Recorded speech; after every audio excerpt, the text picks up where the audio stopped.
아침을 여는 말씀.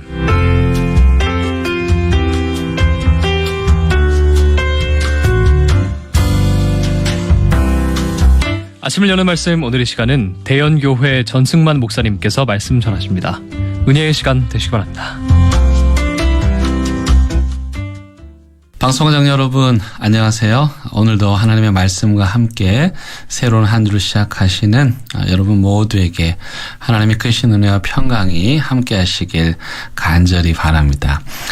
제가 지난 안식년 기간 동안 가족들과 함께 미국 워싱턴에 있는 내셔널몰에 방문한 적이 있습니다. 혹시 여러분들 중에 미국을 방문하신다면 꼭 한번 워싱턴 내셔널몰을 가보시기를 추천해 드립니다. 거기에는 베트남 전쟁 기념 조형물이 있는데요. 이 작품은 1981년 미국 의회가 베트남 전쟁을 기념하기 위해 공모전을 통해 만든 작품입니다. 그 당시 공모전에는 미국 전역에서 약 1421명이 지원을 하였는데, 놀랍게도 21살의 중국계 미국인으로 그 당시 예일대 건축학과 2학년에 재학 중이었던 마야 린의 작품이 공모전에 당선되었습니다. 그녀의 작품은 전쟁 기념물 치고는 아주 단순했는데요. 그 작품의 모양은 마치 사람의 양팔을 벌린 것처럼 영어의 알파벳 V자 형태로 되어 있었고요. 길이는 약 150m였는데 흑색 화강암 재질로 만들어진 것이 전부였습니다.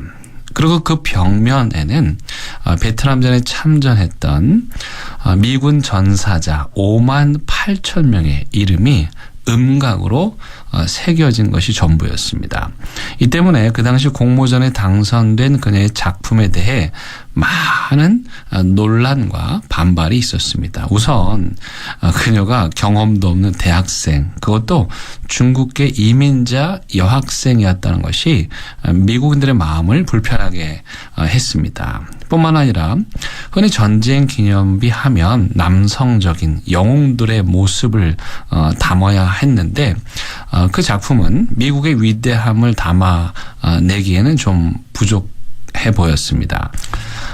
결국 미 의회는 후보작 중에서 가장 강력한 경쟁작이었던 프레드릭 하트의 새 군인이라는 조형물을 그녀의 작품 옆에 세우는 것으로 절충안을 마련하여 그녀의 작품을 수용하게 됩니다. 드디어 1982년 11월 13일 그녀의 작품이 공개되었을 때 놀랍게도 우려와는 달리 모든 논란은 종식되었고, 오늘날까지도 미국인들이 가장 자랑스러워하는, 또 많이 찾는 작품 중에 하나가 되었습니다.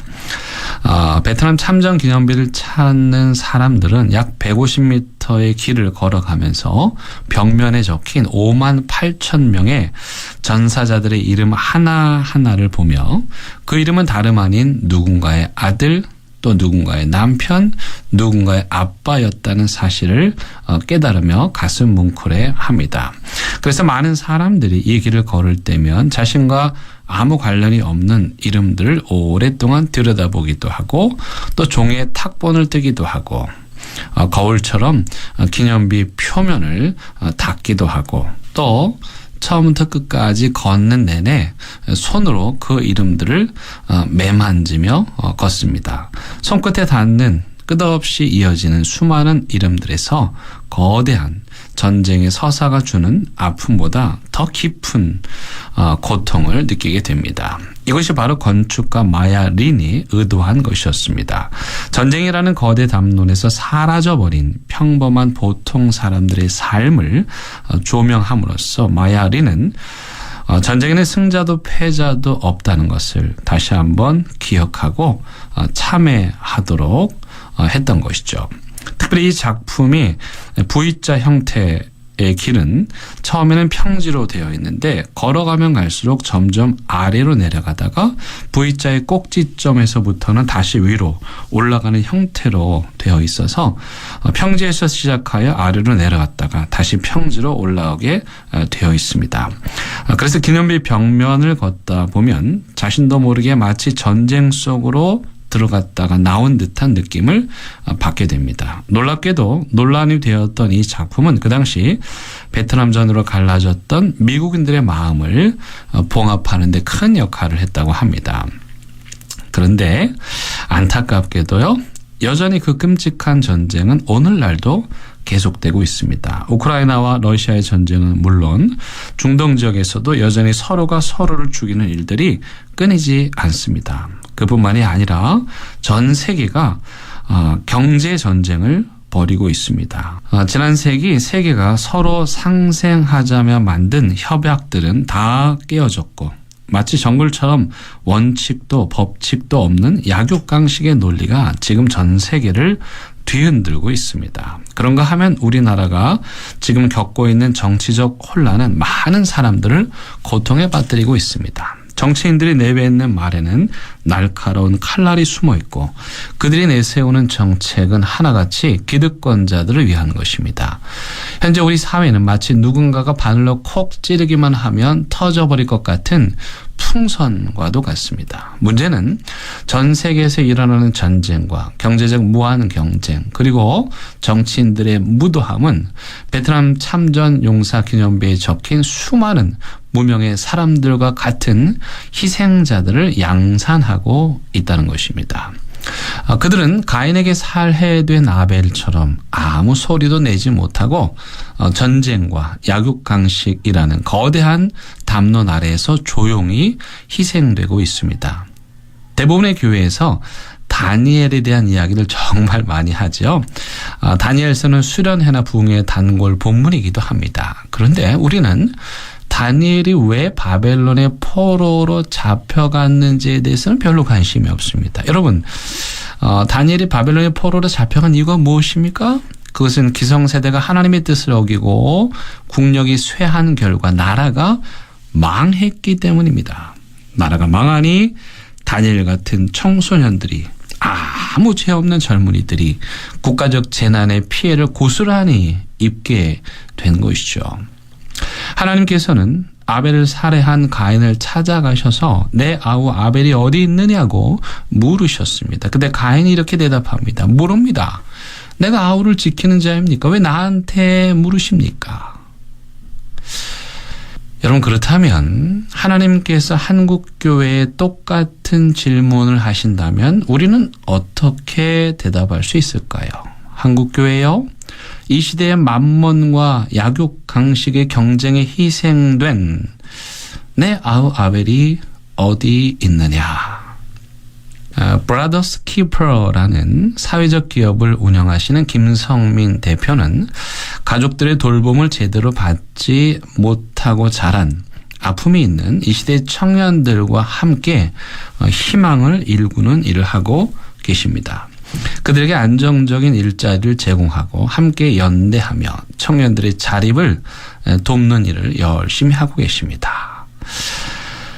김성민 대표는 내 아우 아벨이 어디 있느냐는 하나님의 질문에 희망을 잃은 청년들과 함께 연대하는 삶으로 답하고 있는 것이죠. 사랑하는 극동방송 가족 여러분 주변을 한번 둘러보시기 바랍니다. 우리 주변에는 거대한 가인의 폭력에 고통당하는 자들이 너무도 많이 있습니다. 어떤 분들에겐 좀 안타까운 소식으로 들릴지 모르겠지만 우리가 믿는 하나님은 그런 자들에게 관심이 많으십니다. 사실 하나님께서 그런 자들을 직접 도우실 수도 있죠. 하지만 하나님은 그렇게 하지 않으시고 우리를 통해서 그들에게 희망을 주길 원하십니다. 그래서 오늘도 우리에게 물으시죠. 내 아우 아벨이 어디 있느냐. 여러분 분명히 기억하시기 바랍니다. 하나님께서는 우리가 남이라고 생각하는 그들을 내 아우라고 하셨습니다. 그러니 러시아 전쟁터에서 죽어가는 사람들이 우리의 아우입니다. 특히 북한에서 러시아 전쟁터로 끌려간 어린 병사들도 우리의 아우입니다. 국가적인 위기에서 직장을 잃고 가게 문을 닫은 가장들, 그리고 취직을 못하고 발을 동동 구르고 있는 이 시대 청년들도 다 우리의 아우입니다. 저는 이 시대 한국교회가 가인들의 억압에 의해 쓰러진 아벨들의 친구가 되어주고 적어도 마야 린처럼 그들의 이름을 기억해 주었으면 정말 좋겠습니다. 그래서 하나님께서 한국교회 또 그리스도인들에게 내 아우 아벨이 어디 있느냐 하고 물으실 때 당당하게 여기 한국교회 품에 있습니다. 우리 그리스도인들의 품에 있습니다. 라고 답할 수 있게 되기를 간절히 바랍니다.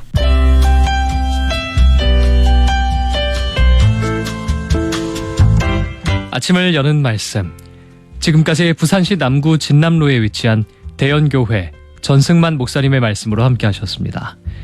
오늘 방송 들으시고 신앙생활에 도움받기를 원하시거나 예수님을 구주로 영접하기 원하시는 분들은 051-628-2260 대연교회로 연락 주시거나 051-780-2828 부산극동방송으로 연락 주시기 바랍니다.